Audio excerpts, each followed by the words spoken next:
చాటున మరుగు చేసుకునండి, నా మాటలు వ్యర్థం. మీ వాక్కులు మాతో ఉంచి మాట్లాడించి మహిమ ఘనత ప్రభావాలు మీరే పొందుకోమని మా ప్రభుని మా రక్షకుడైన యేసుక్రీస్తు ద్వారా అడుగుకుంటూ ప్రార్థన చేస్తున్నాం పరమ తండ్రి, ఆమేన్. క్రీస్తునందు ప్రియటువంటి దేవుని బిడ్డలారా, యేసుక్రీస్తు నామమున మీ అందరికీ వందనాలు తెలియజేస్తున్నా. దేవుడు మనల్ని ప్రేమించి త్రిత్వంలో 17వ ఆదివారం ముగించుకుని 18వ ఆదివారంలోనికి మనము వస్తూ ఉన్నాం. గత ఆదివారపు దినములో మనము కొన్ని వాక్యాలు ధ్యానం చేశాం. వాటిలో ప్రాముఖ్యమైనటి అంశము, నీవు హెచ్చించబడ్డావా లేక తగ్గించబడ్డావా? ఈ 3 పాఠ్యభాగాలలో ప్రాముఖ్యమైన మాటలను మనము ధ్యానం చేశాం. ఈ 3 పాఠ్యభాగాల్లో ప్రాముఖ్యముగా పాత నిబంధన పాఠ్యభాగములో కీర్తనల గ్రంథము 75వ కీర్తన 4-5 వాక్యాలు ధ్యానం చేస్తున్నప్పుడు అహంకారులను తగ్గించును.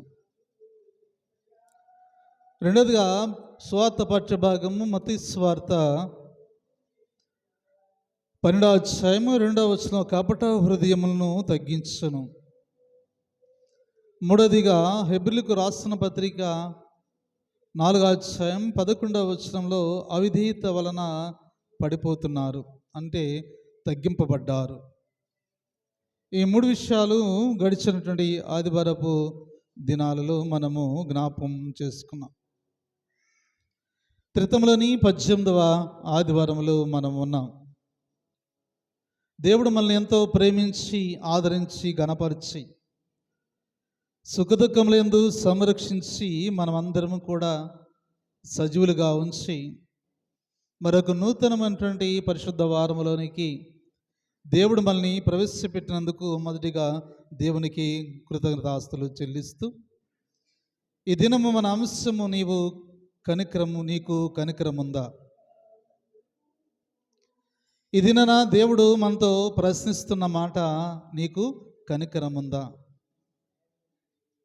దినవృత్తాంతాల 2వ గ్రంథము 1వ అధ్యాయము 7-12 వచనాల మధ్యలో దేవుని ప్రజల ఎడల కనికరాన్ని కలిగి ఉన్నటువంటి దేవుని గురించి అక్కడ మాట్లాడుతూ ఉన్నాడు. రెండవదిగా యాకోబు రాసిన పత్రిక 2వ అధ్యాయము 10-17 వచనాల మధ్యలో సహోదరుల ఎడల కనికరము కలిగి ఉండాలి. మూడవదిగా స్వార్థ పాఠ్యభాగము మార్కు సువార్త 10వ అధ్యాయము 17వ వచనం నుంచి 27వ వచనం మధ్యలో బేదల ఎడల కనికరము చూపము. ఇది నా 3 విషయాల్లో ప్రాముఖ్యముగా నీకు కనికరం ఉందా? నా మీద నీకు కనికరము ఉందా?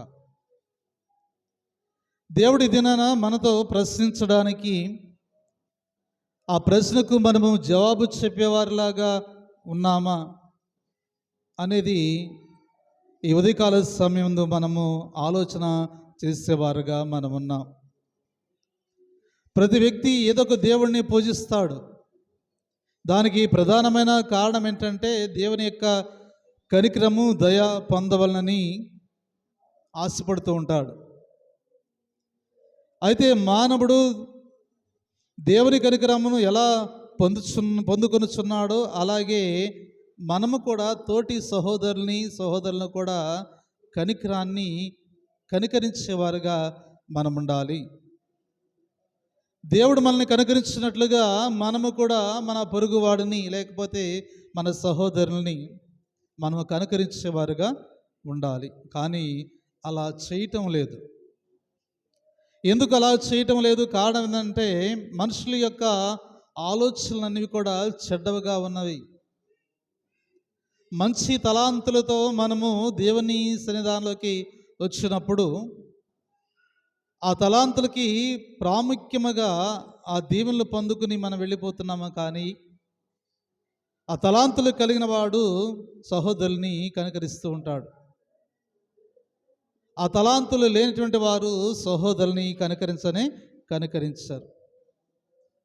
అందుకే మత్తయి సువార్తలో ఆయన అంటూ ఉంటాడు, 18వ అధ్యాయము 33వ వచనములో ఆయన అంటున్న మాట మనం చూస్తూ ఉన్నాం. చదవండి మత్తయి.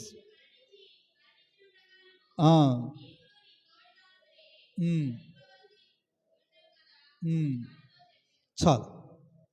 నేను నిన్ను కనికరించిన ప్రకారం, అయితే కరుణించిన ప్రకారం మీరు కూడా మీరు తోటి సహవాసులు లేకపోతే సహోదరులని మీరేం చేయాలంట? కనికరించాలి. అందుకే లేఖన భాగము యాకోబు రాసిన పత్రిక 2:15 వచనంలో సహోదరుల ఎడల కనికరము కావాలి. దేవుడు నిన్ను ప్రేమించి ఆశీర్వదించి ఉన్నతమైన స్థితిలో ఉంచినప్పుడు ఎవరైతే నిస్సహాయ స్థితిలో ఉన్నారో వారికి నీవు సహాయపడాలి. నీ సహోదరులు నీవు కనికరించకపోతే నిన్ను దేవుడు కనికరించడు. నువ్వు ఏ కొలత కొలుస్తావో దేవుడు నీకు అదే కొలత కొలవడానికి సిద్ధంగా ఉన్నాడు. కాబట్టి మన కొలత ఎలా ఉండాలంటే దేవునికి ఇష్టమైన కొలతగా ఉండాలి తప్ప మనుషులకు వ్యతిరేకమైన కొలత కొలిచేవారుగా మనం ఉండకూడదని బైబిల్ లేఖన భాగం మనతో హెచ్చరిక చేస్తూ ఉన్నది. ఇక్కడ యాకోబు రాసిన పత్రిక 2:15 వచనాన్ని చదువుకుందాం. సహోదరుడైనను సహోదరైనను దిగంబరులై ఆనాటి భోజనము లేక ఉన్నప్పుడు మీలో ఎవడైనను శరీరముకు కావలసిన వాటిని ఇవ్వక సమాధానంగా వెళ్ళు, చలికాసుకునుడు, తృప్తి పొందుడని చెప్పినలా ఏమి ప్రయోజనం కదండి. ఆయన ఆకలి కొని నీ ఇంటికి వచ్చినప్పుడు నువ్వేం చేయాలా? నీకు శాతనైతే భోజనం పెట్టాలి, సహాయం చేయాలి, కనికరించాలి. అలా కాకుండా నువ్వేమంటున్నావంటే ఏమని మాట్లాడుతుంటే 15వ వచనం అంటున్నాడు, సహోదరుక ఆనాటి భోజనం లేక ఉన్నప్పుడు మీలో ఎవడైనా శరీరానికి కావలసిన ఇవ్వక సమాధానంగా వెళ్ళండి, చలికాసుకురండి, తృప్తి పొందండి అని చెప్పినట్లా ఏమీ ప్రయోజనం కదండి. ఆకలి నీ ఇంటికి వచ్చినప్పుడు నీ భోజనం పెట్టకుండా కదండి, భోజనం పెట్టకుండా నీవు సమాధానంతో వెళ్ళు, చలికాసుకో, తృప్తి పొందు అంటే ఎలా తృప్తి పొందుతాడు? నువ్వేం పెట్టకుండా నీ ఇంటికి వచ్చినప్పుడు భోజనం పెట్టకుండా నీ ఇంటికి వచ్చినప్పుడు మంచి చెడు చూడకుండా ఉంటే నువ్వు వెళుతూ ఉన్నటువంటి వ్యక్తితో ఏమని మాట్లాడుతున్నావు అంటే సమాధానంతో వెళ్ళు కదండి, చలికాసుకో, తృప్తిగా ఉండు అంటే ప్రయోజనము ఏమైనా ఉందా? నీవప్పుడు ఆ వ్యక్తిని కనికరించావా? కనికరించబడలేదా? నీవు ఆ వ్యక్తిని కనికరించలేదు కనుక నీవు కనికరించకపోతే దేవుడు కూడా నిన్ను కనికరించడని నీకు తెలియదా? ఏ వ్యక్తిని మనం తృణీకరిస్తున్నామో, ఏ వ్యక్తిని మనం దూరం పెడుతున్నామో, ఏ వ్యక్తిని మనము మరి దూరస్తులుగా ఉంచుతున్నామో అప్పుడు దేవుడు కూడా నిన్ను దూరస్తులుగా కనికరింపకుండా ఉంటే నీ బ్రతుకు నా బ్రతుకు ఏమవుతుందో ఒక్కసారి ఆలోచన చేసేవారుగా మనం ఉండాలి. అందుకే ఇక్కడ ఏమన్నాడు? లేవియా కాండము 25వ అధ్యాయం 35వ వచనాన్ని చదువుకుందాం. లేవి కాండము 25వ అధ్యాయం 35వ వచనాన్ని.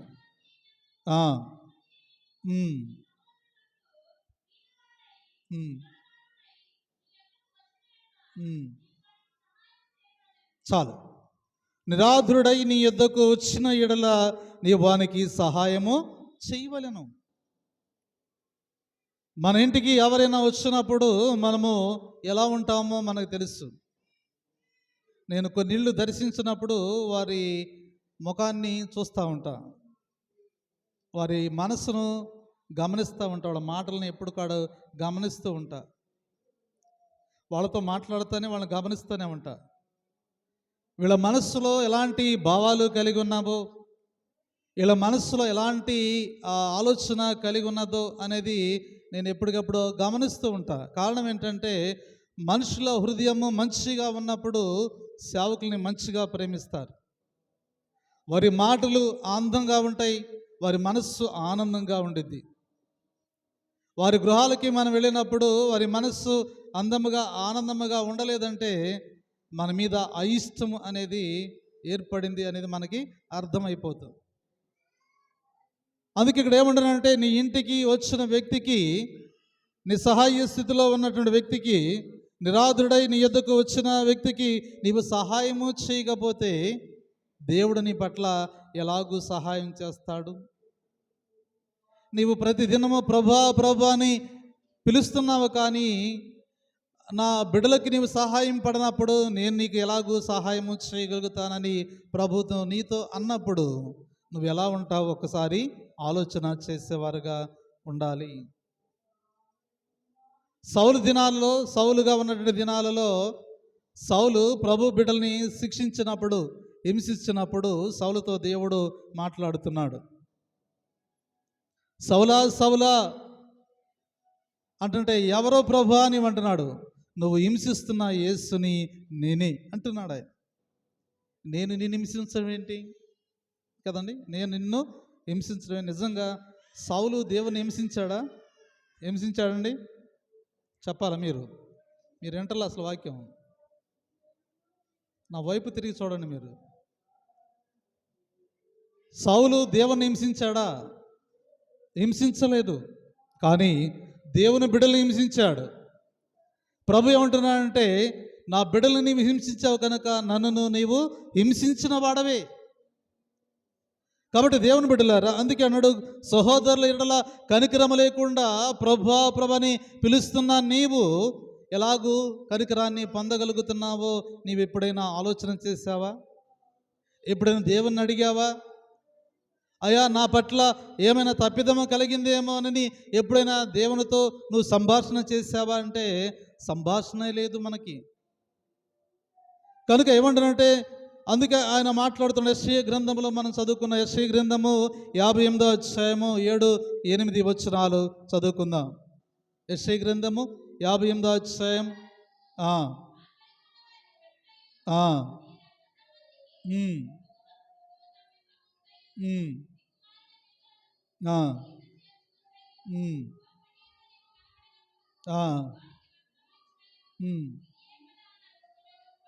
చాలా కదండి.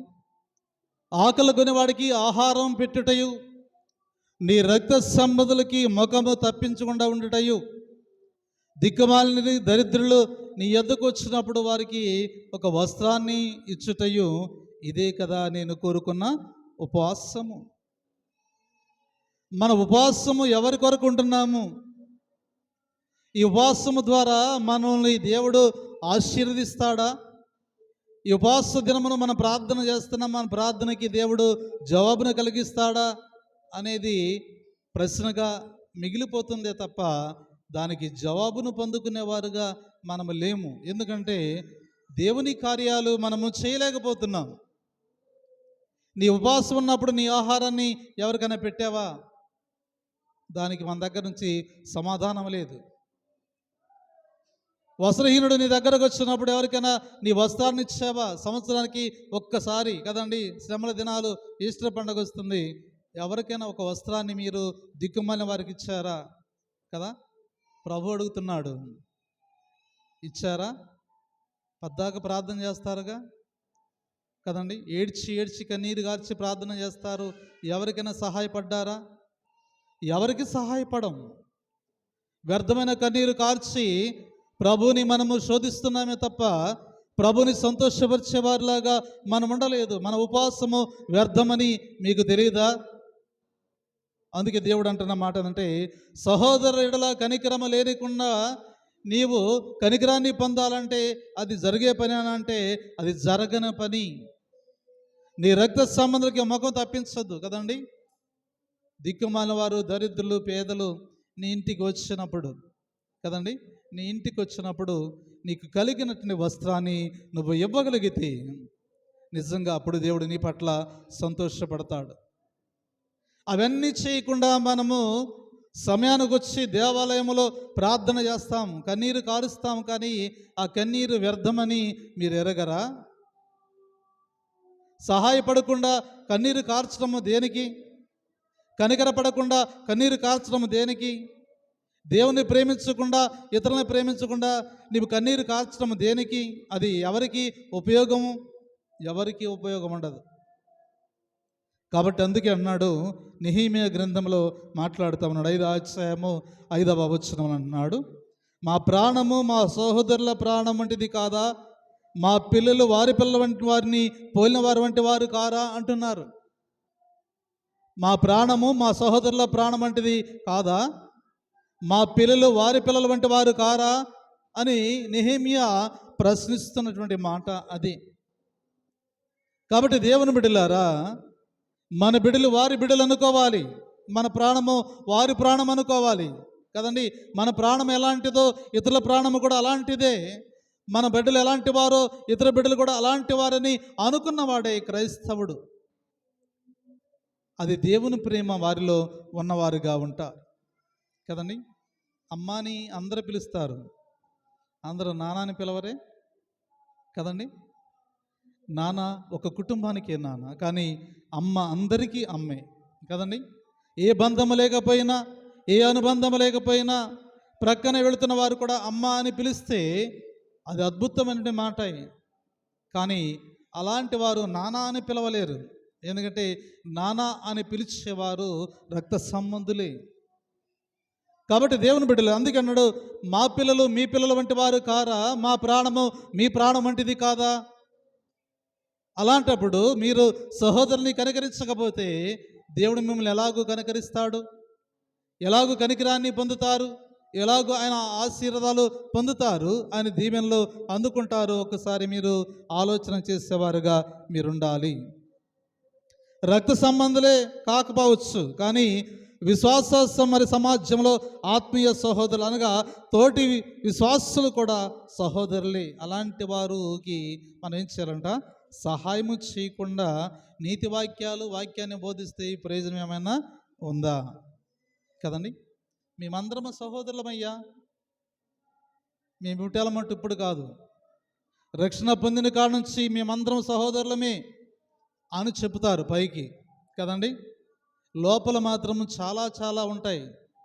అందుకే దేవుడు అంటున్నాడు, మీ ప్రాణం అంటేది వాళ్ళ ప్రాణము కాదా? మీ పిల్లలంటే వారి పిల్లలు కారా?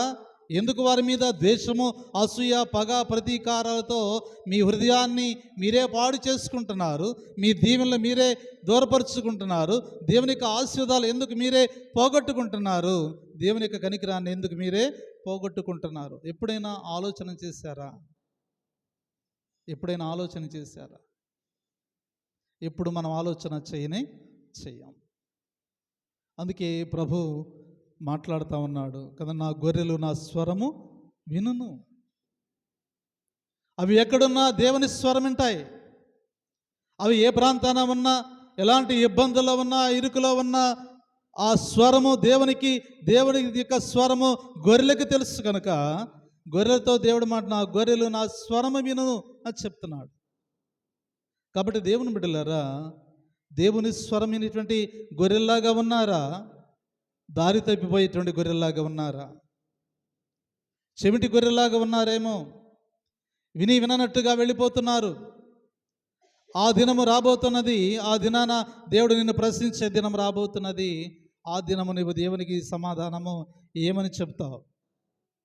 అందుకే ఆయన ఏమంటే, యాకోబు రాసిన పత్రికలో ఆయన అన్నాడు, 2వ అధ్యాయము 16వ వచనం అంటున్నాడు, మీలో ఎవడైనను శరీరం కావలసిన ఇవ్వక సమాధానంగా వెళ్ళుడి, చలి కాసుకొనుడి, తృప్తి పొందుడని చెప్పిన యెడల ఏమైనా ప్రయోజనం ఉన్నదా? నీవు సహాయం చేయకుండా, భోజనం పెట్టకుండా, ఇంటికి ఇచ్చిన వారికి నువ్వు వెళ్ళయ్యా, సమాధానం తెళ్ళు, చలి కాసుకో కదండి, తృప్తి పొందు అంటే ఎక్కడ తృప్తి పొందుతాడు? ఎలా తృప్తి పొందుతాడు? నీవు కనికరించకపోతే, నీవు కరుణించకపోతే, నీవు చూడకపోతే, నీవు ప్రేమతో ఆహ్వానించకపోతే అతడు సమాధానంతో ఎలాగ వెళ్ళిపోతాడు? కానీ నీవైతే నోటితో చెప్తున్నావు, సమాధానంతో వెళ్ళు, తృప్తిపడు, చలిగాసుకో, హాయిగా ఉండు, విశ్రాంతిగా ఉండు, సంతోషంగా ఉండు అని చెప్తున్నావే తప్ప, ఆ సంతోషము కావాలని ఆయన నీ దగ్గరకు వస్తే నీవు ఆయనకి సంతోషం ఇవ్వకుండా, ఆయనకి సమాధానం ఇవ్వకుండా, ఆయన తృప్తిపరచకుండా, ఆయన కనికరించకుండా నీవు సమాధానంతో వెళ్ళు అని చెప్తున్నావే, అలాగూ చెప్పడం వలన నీకేమైనా ప్రయోజనం ఉన్నదా? ఏ ప్రయోజనం లేనే లేదు. కాబట్టి దేవుని బిడ్డలారా, యోహాను రాసినటి మొదటి పత్రికలో 3వ అధ్యాయము 17-18 వచనాల్లో మాట్లాడుతూ ఉన్నాడు. యోహాను రాసిన మొదటి పత్రిక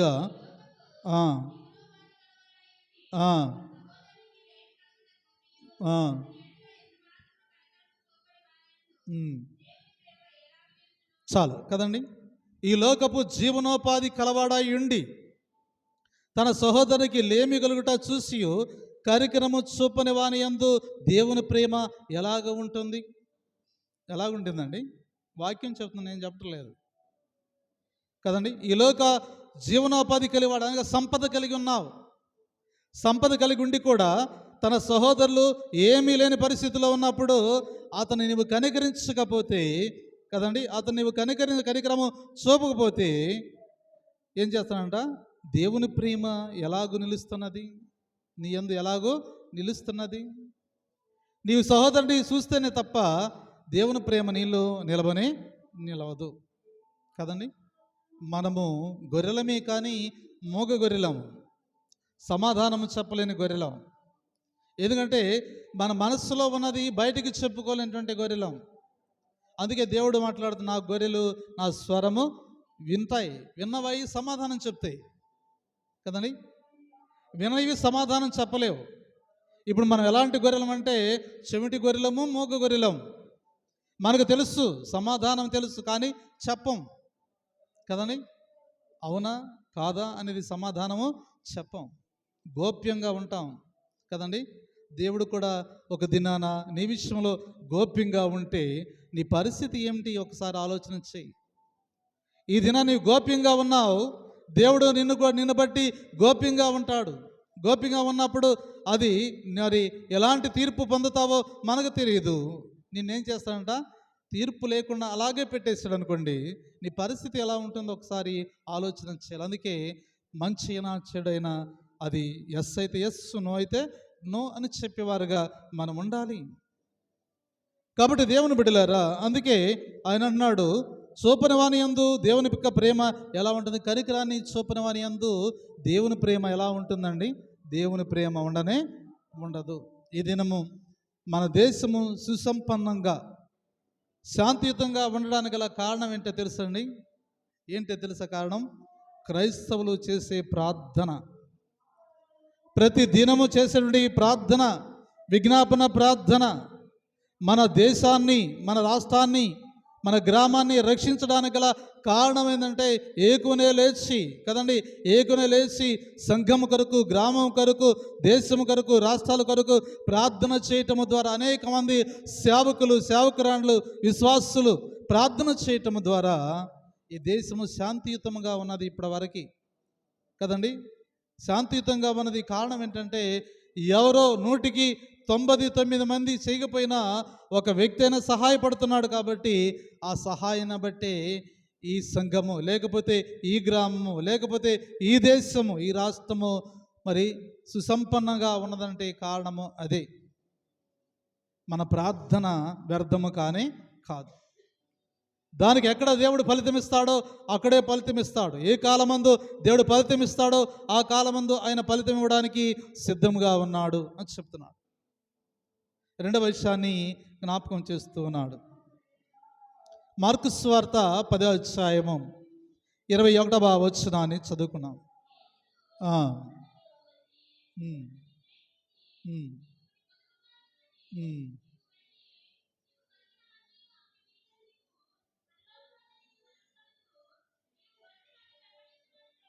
చాలు చూడు, ఇక్కడ రెండో విషయం ఉంది, బీదల ఎడల కనికరము కలిగి ఉండాలి. పేదల ఎలా కనికరము కలిగి ఉండాలి. యవ్వనస్తుని గురించి దేవుడు మాట్లాడుతున్నాడు కదండి. నిత్య జీవం పొందుటకు ఏమి చేయాలని ప్రభుని అడిగాడు యవ్వనస్తుడు వచ్చి. ప్రభు చెబుతున్న విషయం ఏంటంటే, నీకు ఇంకా ఒకటి కొదువుగా ఉన్నది, నీ వెళ్ళి నీకు కలిగినది అమ్మి పేదలకు ఇమ్ము అంటున్నాడు. చూడండి, నిత్య రాజ్యానికి ప్రవేశించాలంటే నేనేం చేయాలంటే 10 ఆజ్ఞలు పాటించమన్నాడు ప్రభు. 10 ఆజ్ఞలు నేను ఎప్పుడో పాటిస్తూనే ఉన్నాను. నిన్ను వలె నీ పొరుగువాడిని ప్రేమిస్తున్నానని చెప్తున్నాడు. తల్లిదండ్రులు సన్మానిస్తున్నావంటే సన్మానిస్తున్నాను. నరహత్య చేస్తున్నావా? చేయటం లేదు. విగ్రహారాధన చేస్తున్నావా? చేయటం లేదు. వ్యభిచారం చేస్తున్నావా? చేయటం లేదు. ఇవన్నీ కూడా నేను చిన్నతనం నుంచి పాటించుకుంటూనే వచ్చాను. అంతే ప్రభు ఆయనతో అన్నాడు, అయినా నీకొకటి కొదువుగా ఉన్నది అని చెప్తున్నా. ఈ మాట అనడానికి ప్రభువుకి ఎంత బాధ కలిగినప్పటికి కూడా ప్రభు అంట ఆయన్ని ప్రేమించి ఈ మాట చెప్తున్నాడు. 21వ వచనాన్ని చదువుకున్నాం మనం కదండి. 21వ వచనాన్ని చదివినప్పుడు ఆయన అంటున్నాడు కదండి, యేసు అతన్ని చూసి అతన్ని ప్రేమించి నీకోటి కొదువుగా ఉన్నది, నీ వెళ్ళి నీకు కలిగినవన్నీ అమ్మి పేదలకేమి పరలోకమందు నీ ధనము కలుగునని నీవు వచ్చి నన్ను వెంబడించమని చెప్పాను కదండి. నీకొకటి కొదువుగా ఉన్నది అని చెప్పడానికి నిన్ను ప్రేమించి ఉన్నాడు. ఆయన ప్రేమించాడు. ఆ యవనస్తుడిని దేవుడు ప్రేమించాడు కనుకనే ఆయన గురించి మాట్లాడుతున్నాడు. నీకు ఒకటి కొదువుగా ఉన్నది, ఎందుకంటే ఆయన నిన్ను ప్రేమించాడు. ప్రేమించి చెప్తున్నాడు ఏమన్నా అంటే, నీకు కలిగినదంతయు పేదలకు అమ్మి కదండి, నీ కలిగినంతయు అమ్మి పేదలకిచ్చి నీవు నన్ను వెంబడించు, పరలోకమందు నీ ధనము అధికమవుతున్నది. ఈ 3 మాటలే చెప్పేశాడు ఆయన. పేదల ఎడల కనికరం లేనటి యవనస్తుడు ధనాన్ని సంపాదించాడు. ధనాన్ని సంపాదించి ఆ సంపాదించిన ధనము లేకపోతే ఆ స్థలము లేకపోతే ఆ ఆస్తి అంతా దేవుడు ఏం చేసిన అమ్మేసేయి అంటున్నాడు. అమ్మేసి ఎవరికి ఇమ్మన్నాడు? పేదలకు ఇచ్చేసేయి అంటున్నాడు. నేను సంపాదించినంత అమ్మేసి పేదవాడికి ఇస్తే నాకేంటంట ప్రయోజనం కదండి. ముఖం చిన్నబుచ్చుకుని దుఃఖపడి ఆయన వెళ్ళిపోతున్న సందర్భాన్ని మనం జ్ఞాపకం చేసుకు. ఇంకా పేదల్ని ఎవడు కనకరిస్తాడు? నీకు కలిగిన దాన్నే నువ్వు దేవునికి ఇవ్వకపోతే, నీవు కలిగినదే మరి పేదలకి ఇవ్వకపోతే, ఆకలికొని నీ ఇంటికి వచ్చినప్పుడు నీవు ఆహారం తింటున్నావే తప్ప తిన్నటువంటి ఆ చేత్తోనే ఏం లేదు పో అంటున్నాం మనం కదా. మన ఇంటికి వచ్చినప్పుడు అన్నం తింటా ఉంటాం. ఎవరైనా వచ్చారనుకోండి, ఏం లేదు పో వెళ్ళు తర్వాత రా కదండి. అన్నయ్య వారు లేరా? అన్నవాళ్ళం లేవా? మనం వారిలో మనం ఉండలేదా? ఉన్నాం. కానీ ప్రభు అంటున్న మాట ఏంటంటే, నీకు కలిగినది ఖచ్చితంగా ఇవ్వాలి. దేవుడు నిన్ను ప్రేమిస్తున్నావు, దేవుడు నిన్ను ప్రేమిస్తున్నావు, నీవు ఆయన సన్నిధికి వస్తున్నావు, ఆయన సన్నిధానంలో నీవు ఉన్నావు, అంగలార్చి కన్నీటి గార్చి ప్రార్థన చేస్తున్నావు. నీ ప్రార్థనకి ఫలితం రావాలంటే నీవు సహాయపడాలి, పేదలకి సహాయపడాలి, కనికరించాలి కదండి. నా మీద అసలు మీకు కనికరం ఉంది అసలు అని ఎవరైనా మిమ్మల్ని అడిగితే కదా సమాధానం చెప్తాము మనం కదండి. నా మీద నీకు ప్రేమ ఉందంటే ఎంత ప్రేమ ఉంది అని చెప్తాం, కానీ కనికరం ఉందా అంటే కనికరమే లేదు, కనికరించలేకపోతున్నాం కదండి. సహాయపడేవారుగా మనం ఉండలేకపోతున్నామంటే దానికి కారణం ఏంటంటే, దేవుని ప్రేమ మనలో ఉండి కూడా మనము సహాయపడకపోతే దేవుడు మనల్ని ఎలాగూ కనికరిస్తాడు. దేవునికి ఆశీర్వాదాలు మన మీదకి ఎలా వస్తాయి? నువ్వు 24 గంటలు ప్రార్థన చేయి, ఒక్క ఆశీర్వాదం కూడా రాదు. ఎందుకంటే నీ క్రియ దేవుని ఎదుట కనబరచలేకపోయావు కనుక. కాబట్టి దేవుని బిడ్డలారా, పేదల ఎడల కనికరాన్ని పొందలేక ధర్మశాస్త్రాన్ని పాటిస్తున్నాము, కానీ బైబిల్ చదువుతున్నాము, కానీ బైబిల్లో ఏం రాయబడింది కదండి. బైబిల్ ఏం రాయ, నీవు అభివృద్ధి కొలది కదండి, వర్ధిల్లు కొలది ఎవరికి ఇమ్మన్నారండి? దేవునికి ఇవ్వండి. ఇచ్చారా? ఇస్తున్నారా? ఎవరికి ఇస్తున్నారు? అలా ఇవ్వకుండా మనమే దొంగిలిస్తున్నాం. ఈ సొమ్ము నాదే అనుకుంటున్నాం, కానీ ఈ రక్త మాంసాలు నీకు పంచిపెట్టిన దేవునికే నీవు రుణస్థులుగా ఉండాలి తప్ప ధనానికి రుణస్థులుగా ఉండకూడదు అని చెప్తున్నాను కదండి. ధనం మన దగ్గర ఉండదు, ఈ రూపం మన దగ్గర ఉండదు కదండి. ధనం ఎలా వెళ్ళిపోతుందో రూపం కూడా అలా వెళ్ళిపోయింది. రూపాన్ని చూసి ధనాన్ని చూసి మురిసిపోవద్దు, ఎందుకంటే అవి నిలబడేవి కాదు. శాశ్వతంగా నిలబడేది ఆత్మ, మనస్సు కదండి. దేవునితో మిళితమైన మనస్సు శాశ్వత కాలము దేవునితో నిలబడుతుందే తప్ప ఈ లోక సిరి సంపదలని మనతో ఉండవు. కాబట్టి పేదల్ని కనికరించాలి, పేదల మీద జాలి చూపించాలి, లేని వాడిని ఎడల మరి కనికరాన్ని పొందుకునేటువంటి వారుగా మనం ఉండాలి అని చెప్తున్నాం. యెషయా గ్రంథము 58వ అధ్యాయము కింద చదువుకున్నాం. 7-8 వచ్చిన దిక్కుమాలిన వారు, దరిద్రులు కదండి, పేదలు నీ ఇంటిలో చేర్చుకోవాలి. నీ ఇంటిలో చేర్చుకోవాలి. నేను కోరుకున్నటువంటి ఉపవాసం ఇదే. కానీ మీరు ఆకలి కొని భోజనం చేయకుండా, నీళ్లు తాగకుండా కదండి ప్రార్థన చేస్తే ప్రయోజనం అనేది ఉండదు. నీకు ఆ దినాన ఖర్చు నువ్వు ఎవరికి ఇస్తున్నావు? ఎవరికైనా నీ ఇంటి ప్రక్క వారికి కానీ, ఎదవరాలకు కానీ కదండి, తల్లిదండ్రులు లేని బిడ్డలకైనా నీవు భోజనం పెట్టావా? ఒక్క దినమైనా భోజనం పెట్టావంటే ఒక్క దినం కూడా పెట్టలేదు. ఒక్క దినం కూడా మనం పెట్టలేదు. 2005వ సంవత్సరంలో మేము గడ్డిపాడు వచ్చినప్పుడు పార్టీ 40 దినాలు మా ఇంటికి ఒక ఆవిడ వచ్చేది. ఆమె బోర్లు అమ్ముకునేది, వెంట్రుకలకు బోర్లు అమ్ముకునేది. ఆ మొట్టమొదటి కానుక నాకే ఇచ్చేది. తలుపు కొట్టెల్లా ఆదివారం రాంగాల్ని మొట్టమొదటి కానుక, అమ్మ నీవే పేదరాలవి, నువ్వు మాకెందుకు ఇస్తున్నావంటే మొదటి కానుక ఆమె ప్రార్థన చేసుకుని నాకు ఇచ్చి వెళ్ళిపోయేది. ఆమెను గురించి ప్రతి దినం ఆలోచన చేసేవాడిని. ఈమె ఎంటికలకి బోర్లు అమ్ముకుని ఆమె కలిగినటువంటి 10 రూపాయలైనా 20 రూపాయలైనా ఆమె మొదటిగా మా తలుపు కొట్టి క్యాలింగ్ బెల్లు కొట్టేసి, అప్పటికే మేము రెడీ అవుతున్నాం ప్రార్థనకి. 8 గంటలకు అక్కడ ప్రార్థన. ఆమె 7:30కే వచ్చేసింది. 7:30కి వచ్చేసి తలుపు కొట్టంగానే తీయంగానే ఆమె కనిపెట్టింది. పాస్టర్ గారు ముందు టీ అమ్మ, టీ ఇచ్చిన తర్వాత ప్రార్థన చేయండి అయ్య గారు, ఈరోజు మంచి బేరం రావాలని కదా. అలాగూ ఆమె ప్రతి కానుక మాకు ఇచ్చి వెళ్తూ ఉండేది. చూడండి, మేమేమనుకుంటున్నామంటే ఇలాంటి వ్యక్తిని మనము కనికరించగలిగితే దేవుడు మన పట్ల ఎంత మరి కృప చూపిస్తుంది. 40 దినాలు పార్టీ దినాలు అనగా ఉపవాస దినంలో ప్రతి దినము ఆమెకి భోజనం పెట్టాం. ప్రతి దినము ఆమెను పిలిసల్లా భోజనం పెట్టాం. ఆమె మా రోడ్డుకి రాకపోయినా సరే, పక్క రోడ్డు ఉన్నా సరే తీసుకొచ్చి భోజనం పెట్టిన దినాలు ఉన్నాయి. ఎందుకంటే నేను మీతో గొప్పగా చెప్పట్లేదు, జరిగింది చెప్తున్నా. మన ఆహారము ఇతరులకి పెట్టినప్పుడు మనం ఆశీర్వదించబడతాం, మనం దీవించబడతాం. మనకి ఏది కొదువు లేకుండా సమృద్ధిని దేవుడు ఇవ్వడానికి సిద్ధంగా ఉన్నాడు. ఈ దినాన మనకన్నా మరి ఏంటంట, మనకన్నా ఎవరు గొప్పవారంటే ఎవరు గొప్పవారు లేరు కదండి. ఆకాశ పక్షులు చూడి అవి కోయబో ఎత్తబో కొట్టులో సమకూర్చుకోలేవు. అయినా కానీ దేవుడు వాటిని పోషిస్తున్నాడు. మొదటి ఆహారం అదే తింటున్నాయి. అయితే ప్రభు అన్నాడు, వాటికన్నా మీరు శ్రేష్ఠులు, గొప్పవారు. అలాంటి వారిని దేవుడు కనికరించాడు, ఆయన కృప చూపించాడు. మనం ఎందుకు ఇతరుల్ని కనికరించలేకపోతున్నాం? మనం ఎందుకు ఇతరుల్ని ప్రేమించలేకపోతున్నాం? ఎందుకు మనల్ని ఇతరుల్ని బాధ పెడుతున్నాం? మన మాటల ద్వారా బాధపడి గాయపరుస్తుంటే ఆ గాయాన్ని ఎవడు కడతాడు? ఎవడు కట్టగలుగుతాడు? నువ్వన్న మాటలకి నాకు గాయం కలిగింది, ఆ గాయాన్ని ఎవడు కట్టగలుగుతాడు? కదండి, ప్రభువే కట్టగలుగుతాడు. నన్ను గాయపరిచిన వాడిని నేను నిన్ను గాయపరచలేనా?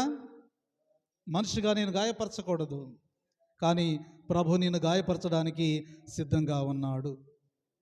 కనుక మనము ఎలా ఉండాలంటే కనికరాన్ని పొందుకున్నాం కాబట్టి ఇప్పుడు కనికరింపబడేవారుగా మనం ఉండాలి అని చెప్తున్నాడు. కీర్తనల గ్రంథము 41వ కీర్తన మొదటి వాక్యాన్ని చదువుకుందాం.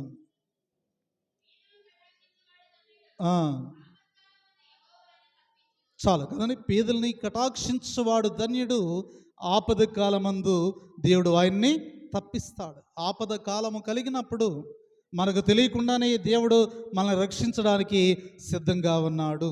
మన చుట్టూ ఆయన దూతలు కావలి ఉంటాయి, మీ ప్రక్కన ఉన్నాయి కదండి. మీరు ఒక్కళ్ళే కూర్చున్నారు అనుకుంటున్నారు, కానీ మీ ప్రక్కనే ఉంది దూత.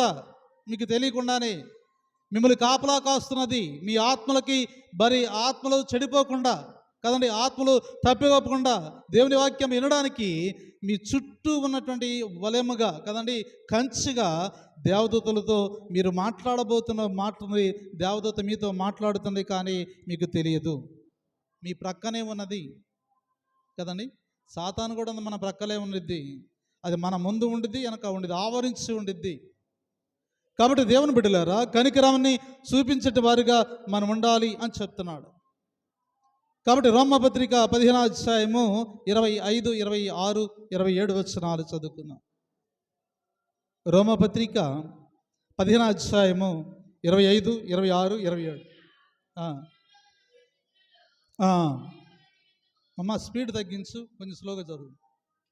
అంత స్పీడ్ కాదు.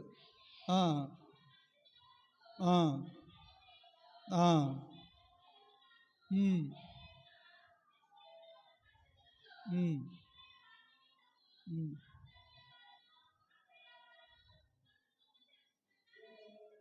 ఉమ్. చాలు కదండి. పరిశుద్ధుల కొరకంట యెరూషలేము వెళుతున్నాం కాబట్టి పరిశుద్ధుల కొరకు కొంత సొమ్ము, కొంత సంధాని పోగు చేసి ఎవరికి ఇవ్వాలంట? పరిశుద్ధులకు ఇవ్వడానికి సిద్ధంగా ఉన్నారు కదండి. వారి మీద దేవుడు కనికరపడ్డాడు. బీదల్ని కనికరించాలి, పరిశుద్ధులను కనికరించాలి కదండి. వారికి కలిగినదంతా మరి కొంత భాగాన్ని తీసి సందాగా అక్కడ ఒక చోట పోల్చుకుని ఆ కానుకను ఎవరికి ఇస్తానట? పరిశుద్ధులకి ఇవ్వడానికి వారు మంచి మనస్సు గలవారై ఉన్నారని చెప్తున్నాడు. కాబట్టి బీదల ఎడల కనికరాన్ని చూపడాలి. కారణము కదా నిత్య జీవాన్ని పోగొట్టుకున్నాడు. చూడండి, నిత్య జీవాన్ని పేదల ఎడల కనికరాన్ని చూపలేదు, కానీ ఏం పోగొట్టుకున్నాడు? ఈ యవనస్తుడు నిత్య జీవాన్ని పోగొట్టుకున్నాడు. ప్రభు మాట్లాడుతున్నాడు తన శిష్యులతో, ఇది మనుషులకు అసాధ్యమే కానీ దేవునికి సాధ్యమే కదండి. ధనవంతుడు పరలోక రాజ్యానికి చేరడము దుర్లభము కదండి. ఒంటె సూది బెజ్జంలోనైనా దూరుతుంది, కానీ ధనవంతుడు మాత్రము అక్కడికి చేరడు. ఎందుకంటే వ్యసనపరుడు, యవనస్తుడు అయింది వ్యసనపరుడు, వ్యసనపడ్డాడు కదండి, దుఃఖపడ్డాడు. ఇంత సంపాదించుకున్నాని ఈ సంపాదన అంతా వాళ్ళందరికీ ఇచ్చేసి, పనికి మాలిన వాళ్ళకి అందరికి ఇచ్చేసి, నేను నిన్ను వెంబడిస్తే నాకేంటయ్యా ప్రయోజనం, నేను నిత్యరాజ్యం వద్దు, నువ్వు వద్దు అని వెళ్ళిపోయినటువంటి దినాన్ని మనం చూస్తాం. ఏం పోగొట్టుకున్నాడంటే విలువైనటువంటి నిత్యరాజ్యాన్ని పోగొట్టుకున్నాడు. డబ్బులతో కొనలేనిది కదండి, ₹1,00,00,000 పెట్టినా కొనలేనిది రాజ్యాన్ని పోగొట్టుకుని వెళ్ళిపోయినటువంటి యవనస్తులాగా మనం అందరం ఉన్నామేమో. ఒక్కసారి ఆలోచన చేయండి. ఎంతకాలం మన దగ్గర డబ్బులు ఎంత గట్టిగా పెట్టుకున్నా ఉండవు, అవి ఖర్చు అవుతూనే ఉంటాయి కదండి. ₹100 ఇప్పుడు జేబులో ఉంటాయి, కాసేపటికి నీ దగ్గరకు వచ్చేస్తాయి. అవి నీ దగ్గర నుంచి మరికోసేపటికి కొంత దగ్గరికి వెళ్ళిపోతాయి.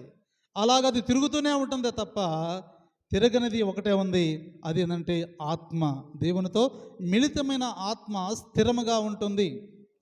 కాబట్టి దేవుని బిడ్డలారా, ఈ ఆత్మ సంబంధమైన జీవితము ఎక్కడికి చేరుతుందంటే పరలోక రాజ్యానికి చేర్చబడుతుంది. పరలోక రాజ్యం విలువైనది. పరలోక రాజ్యాన్ని పొందుకునేటువంటి వారు చాలా కొదువుగా ఉన్నారు. 20 లక్షల మంది ప్రజలు పాలు తేలు ప్రవహించే దేశానికి దేవుడు తీసుకెళ్తానని వాగ్దానం చేస్తే అందరూ కుప్పకూలిపోయారు, కానీ 2 మాత్రమే వెళ్ళారు. ఆడు కూడా యవనస్తులు కదండి, కాలేబు, యెహోషువ వెళ్ళారు. 20 లక్షల మంది ఏమైపోయారు? ఇంతమంది ఇశ్రాయేలు ఉన్నారే, దేవుడు వాగ్దానం చేశాడు కదా, ఈ వాగ్దానం చేసే దేశానికి మిమ్మల్ని తీసుకెళ్తానని అని చెప్పినటువంటి దేవుడే మాట తప్పలేదు. కానీ ఆ వాగ్దానము దేశానికి వెళ్ళే లోపే వీళ్ళు ఏం చేశారంట? దేవునిపై వ్యతిరేకమైన కార్యము చేయటము ద్వారా వాళ్ళందరూ మధ్యలోనే పతనమైపోయారు. కానీ 2 వ్యక్తులు మాత్రము నిలకడ కలిగి, దేవుని యందు విశ్వాసము కలిగి, నమ్మకంతో కష్టం వచ్చినా, బాధ వచ్చినా, ఇరుకొచ్చినా, ఇబ్బంది వచ్చినా, కలిములో లేములో ఎలాంటి కొరత లేకుండా ముందుకు సాగిపోవడానికి కారణం ఏంటంటే యవన బలము దేవునితో ఉన్నది. దేవుడు వారిని ఆ పాలు తేలు ప్రవహించిన దేశానికి తీసుకెళ్ళాడు. మరి 20 లక్షల మంది ప్రజల్లో ఇంతమంది ఏమైపోయారంటే అందరూ కూడా నశించిపోయినట్లుగా మనం చూస్తూ ఉన్నాం. అందుకే అన్నాడు, ఎవరు నశించకుండా ఉండడానికి కదండి, నశించిన దాన్ని వెతకి రక్షించటకు మనిషి కుమారుడు ఈ లోకానికి వచ్చి ఉన్నాడు. మనం నశిస్తున్నామా? రక్షించబడ్డామా? నశించిపోతున్నాం కదండి. రక్షించబడిన పాపిని నశించిపోతున్న పాపిని కదండి. రక్షించబడ్డ పాపిని నశించిపోతున్న పాపిని కదండి. రక్షించబడి కూడా నశించిపోతున్నామంటే నువ్వు ఎంత బలహీనురాలవో, ఎంత బలహీనుడవో దేవుని దృష్టిలో అర్థమవుతున్నది. ఒక్కసారి దేవునితో నిబంధన చేసుకుంటే ప్రాణమైన వదులుకోవాలి తప్ప నిబంధన వదులుకోకూడదు.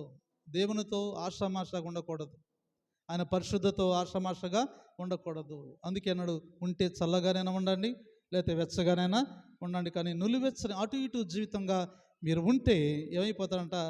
మీ కీడు మీరే తెచ్చుకోవడానికి ప్రయత్నము చేస్తూ ఉంటారని చెప్పి మూడోదిగా మాట్లాడుతూ ఉన్నాడు. మూడోదిగా దేవుని ప్రజల ఎడల కనికిరాని. పాత నిబంధన పాఠ్య భాగము దినవృత్తాంతాల 2వ గ్రంథము 1వ అధ్యాయము 10, 11 వచనాలు చదువుకుందాం. ఉమ్. అమ్మా సరే చదువమ్మా. ఆ, ఆ, ఉమ్, ఉమ్, ఉమ్. చాలు. ఎవరు ఈ మాట చెప్తున్నారంటే జ్ఞాని అయినటువంటి సొలొమోను. సొలొమోను దేవుణ్ణి ఏం కోరుకున్నాడు? నిజంగా సొలొమోను స్థానంలో మనముంటే దేవుణ్ణి ఏం కోరుకుంటాం కదండి? ఏం కోరుకుంటాం? చిన్న అధికారం వస్తేనే ఆగలేము మనం కదండి. ఈ దేశం అంతా నా గుప్పిట్లోనే ఉందనుకుంటాం చిన్న అధికారం వస్తే. కానీ 20 లక్షల మంది ప్రజలను, 12 గోత్రాల ప్రజలను పరిపాలన చేసేటువంటి అధికారము దేవుడు దావీదు తర్వాత సొలొమోనుకి ఇస్తే, సొలొమోను ఏం కోరుకోవాలండి? సొలొమోను స్థానంలో మనం అంటే ఏం కోరుకుంటామంటే మనకి ఎదురు తిరిగిన వాడినల్లా శిరసలు వేస్తాం వేస్తాం. మనకు వ్యతిరేకంగా మాట్లాడితే చాలు వాడి మీద కక్ష సాధింపు చేస్తాం కదండి. కానీ సొలొమోను అలాంటి పరిస్థితిలో అలాంటి పని చేయలేదు. ఒకే ఒక్క దాని గురించి ఆలోచన చేశాడు. అయ్యా, నా తండ్రికి ఏమిచ్చావో నాకు అన్నీ ఇచ్చేసావు, నాకేం అక్కర్లేదు. ఈ 12 గోత్రాల ప్రజలను, ఇశ్రాయేల్ని ప్రజలను పరిపాలన చేయడానికి మాత్రము నాకు జ్ఞానము కలుగు చేయి కదండి. పేదవారినైనా ధనవంతులనైనా ఒకేసారి ఒకే చోటగా అలాగా ఒకే మనసుతో చూసేటువంటి జ్ఞానము, తీర్పును నాకు దయచేయి. ధనికుడికి ఒక తీర్పు, పేదవాడికి ఒక తీర్పు తీర్చేవాడుగా నేను ఉండకూడదయ్యా కదండి. ధనికుడైనా పేదవాడైనా రాజ్యములో ఎవడైనా సరే ఉన్నా కానీ సమాన న్యాయము జరిపించినటువంటి తీర్పరగా నాకు మంచి జ్ఞానాన్ని కలుగు చేయని దేవుని ఎడల అతను ప్రార్థన చేసినప్పుడు ఇతనికి ఉన్నటువంటి కమిట్మెంటు దేవుడు చాలా గమనించాడు. ఎవరైనా దేవుడు ఏం కావాలో కోరుక అంటే నాకు ఆస్తి కావాలయ్యా, ఇల్లు లేదు, నాకు కారు లేదు, నాకు అవి లేవు ఈ లేవని కోరుకుంటాడు. కానీ ఈ వ్యక్తి అలా కోరుకోలేదు కదండి. సమన్యాయం కావాలి. పేదవాడైనా ధనవంతుడైనా ఇద్దరికి ఒకే న్యాయం చేయాలి నాయన, అలాంటి జ్ఞానము నాకు దయచేయి అని ప్రార్థన చేసినప్పుడు దేవుని దృష్టి ఎవరి మీదకి వెళ్ళిందంటే సొలొమోను మీదకి వెళ్ళిపోయింది. నీకన్నా ముందు కానీ నీకన్నా తర్వాత కానీ ఇలాంటి రాజులు ఇంకా లేరు అని చెప్తున్నాను. ఎందుకంటే పేదలను ఎడల, దేవుని ప్రజల ఎడల ఆయనకి కనికరం ఉంది, కనికరం పొందుతున్నాడు.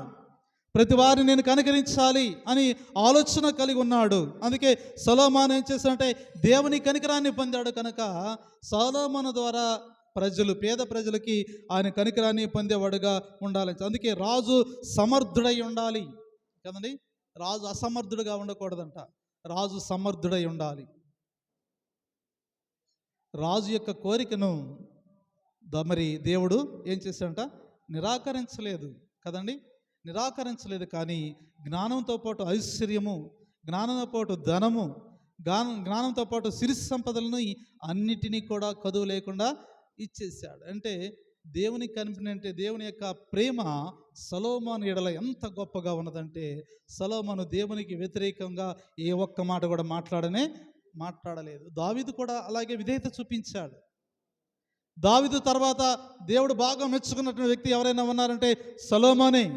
కానీ సొలొమోను చివరికి స్త్రీల ద్వారా పతనం అయిపోయాడు. కారణం ఏంటంటే ఆయన చేసుకున్నటువంటి రాజ్యంలో రాణులందరూ కూడా వారి రాజ్యాల నుంచి అన్ని దేవతలను తీసుకొచ్చి ఆరాధన చేసే స్థలం యెరూషలేములో పెట్టేస్తున్నప్పుడు చివరికి ఎంత గొప్ప రాజు ఏమైపోయాడంటే దేవునికి వ్యతిరేకంగా చేయటం ద్వారా పతనం అయిపోయాడు కదండి.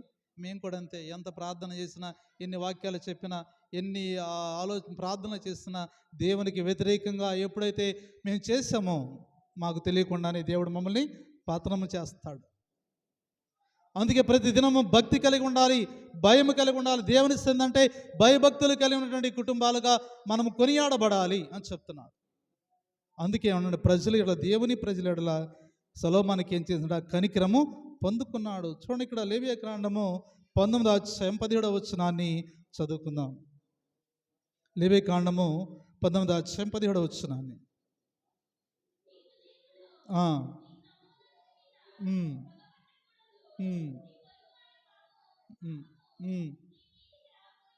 ఉమ్. చాలు కదండి. నీ సహోదరుని మీద నీవు కోపము కలుగు చేసుకోవద్దు. ఎంత కోపమో మనకి కదండి, కదండి ఎంత కోపమో. పాముల కంట కూరల్లో విషం ఉండిద్ది, మనుషులకు నిలువెల్లా విషమే, నిలువెల్లా విషమే. ప్రతి దినము ఒక సహోదరుని మనము ప్రేమిస్తున్నామో మరి బాధ పెడుతున్నామో మనకే తెలుసు. అందుకే నీ తోటి సహోదరుని నీవేం చేయాలంట, ప్రేమించాలి కదండి, గౌరవించండి. వారి మీద అబద్ధ సాక్ష్యము పలుకవద్దు కదండి, వారిని కనుకరించాలి. శాతనైతే సహాయం చేయి, ఒకవేళ చేయకపోతే కామ్గా ఉండు, కానీ కీడు మాత్రము చేయవద్దు. కాబట్టి దేవుని బిడ్డలారా, దేవుని వాక్యాన్ని ఉంటున్న మనము మన జీవితాలలో ఎవరి కనికరాన్ని పొందుకుంటాం మనం అంటే, దేవుడు మనల్ని కనికరించిన ప్రకారము మనము కూడా మన సహోదరులని కనికరించాలి. కొలసీలకు రాసిన పత్రిక 3వ అధ్యాయము 12వ వచనాన్ని చదువుకున్నాం. కొలసీలు రాసిన పత్రిక 3వ అధ్యాయం 12వ వచనము.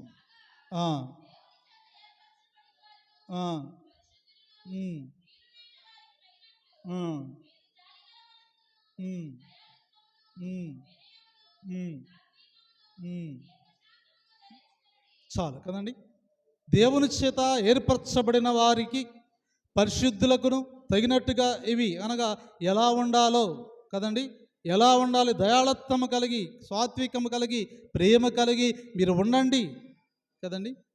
ప్రేమ కలిగి ఉన్న యేసుక్రీస్తు ప్రభువారిని ఎందుకు ఇంతమంది ఆరాధిస్తున్నారు? ఎందుకు ఇంతమంది ఆయన్ని ప్రేమిస్తున్నారు? ఎందుకు ఇంతమంది ఆయన్ని దేవుడిగా కొనియాడుతున్నారు? ఎందుకమ్మా? ఏం చేశాడు మీకు చెప్పండి. ఏం చేశాడు ఆయన? ఏం చేశాడు చెప్పండి? 2 అక్షరాలు కదండి, ప్రేమించాడు. ఆయన మనల్ని ప్రేమించాడు, లోకాన్ని ప్రేమించాడు, లోకములో మనల్ని ప్రేమించాడు. మనకి ప్రేమించే అర్హత మనకు లేదు కదండి, ప్రేమించబడే అర్హత మనకు లేదు. కానీ అర్హత లేని వాడిని మనం ప్రేమించాడు ఆయన. ఎందుకంటే ఎందుకు పనికిరాని మనల్ని ఈ దినాన ఇంత ఉన్నతమైన స్థానంలోకి నడిపించడానికి, నిలబెట్టడానికి కారణం ఏంటంటే, ఆయన మనల్ని ప్రేమించిన ప్రకారం మనము ఒకరినొకరు ప్రేమించుకోవాలి. ఈ ప్రేమ ద్వారే ఈ భూలోకంలో ప్రపంచ దేశాలు కూడా ఈ బైబిల్కి చాలా విలువనిస్తుంది కదండి, చాలా విలువనిస్తుంది. ఎందుకంటే ప్రేమ, క్రైస్తవుడనగా ప్రేమ కలిగిన వాడు, క్రైస్తవుడనగా సమాధానపరుడు, క్రైస్తవుడనగా శాంతమూర్తి, క్రైస్తవుడనగా నెమ్మది కలిగిన వాడు, క్రైస్తవుడనగా పొరుగు వారి కొరకు ప్రార్థన చేసేవాడు. ఇప్పుడు అలా లేము కదండి, ఇప్పుడు అలాగ లేము. ఒక ఆవిడ ప్రార్థన చేస్తా ఉంది నేను వెళ్ళినప్పుడు, అయ్యా నా దగ్గర ధనం లేదు, నా దగ్గర అందం లేదు, నా దగ్గర బలం లేదు కదండి. యాక్షన్ చేసి ప్రార్థన చేస్తున్నాం.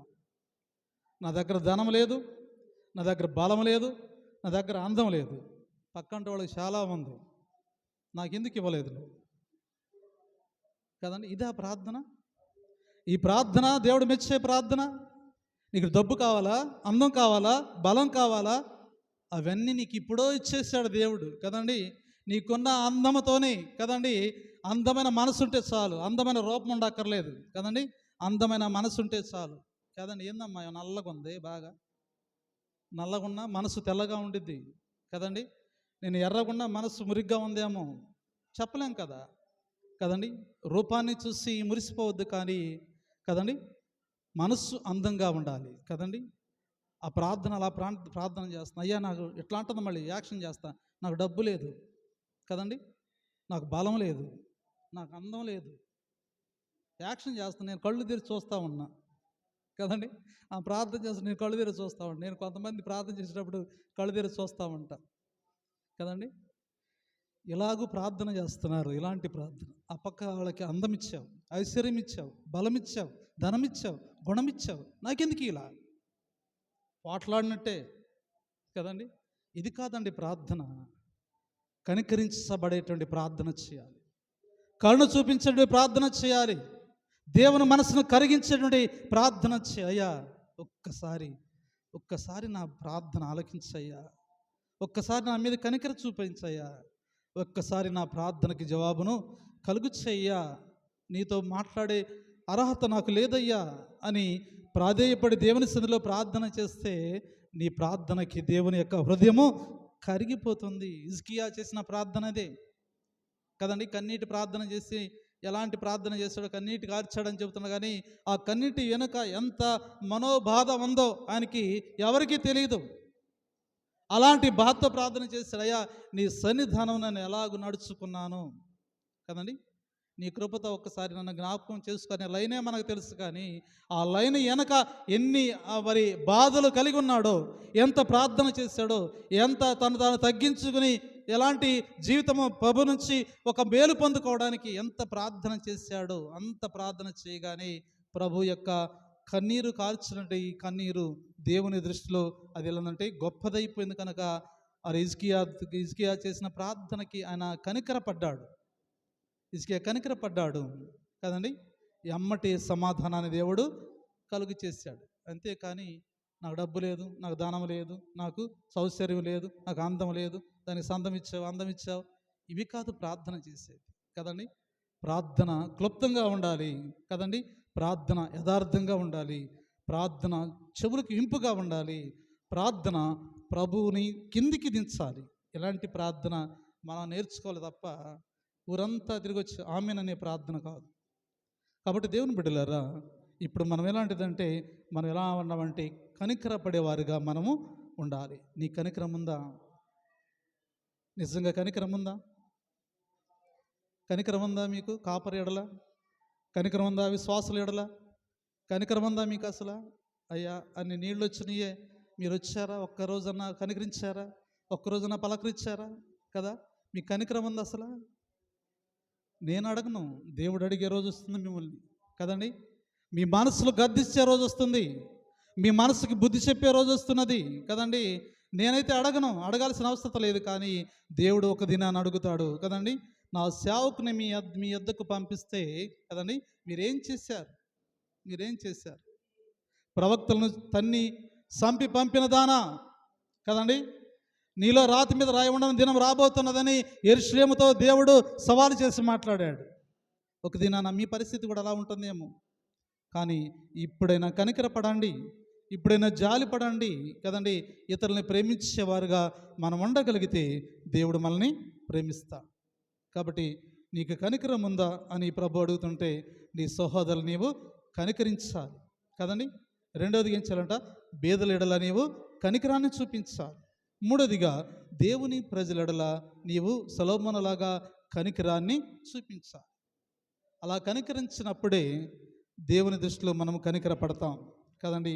అలా ఒకరిలో వారు కనికరపడకపోతే కదండి, మన కనికరం కన్నా అసూయ ఎక్కువైపోయింది, ద్వేషం ఎక్కువైపోతుంది కదండి. వీటిని ఈ ఉన్నవారు ఎవరితో సహవాసం చేస్తారంటే సాతానుతో సహవాసం చేస్తారు.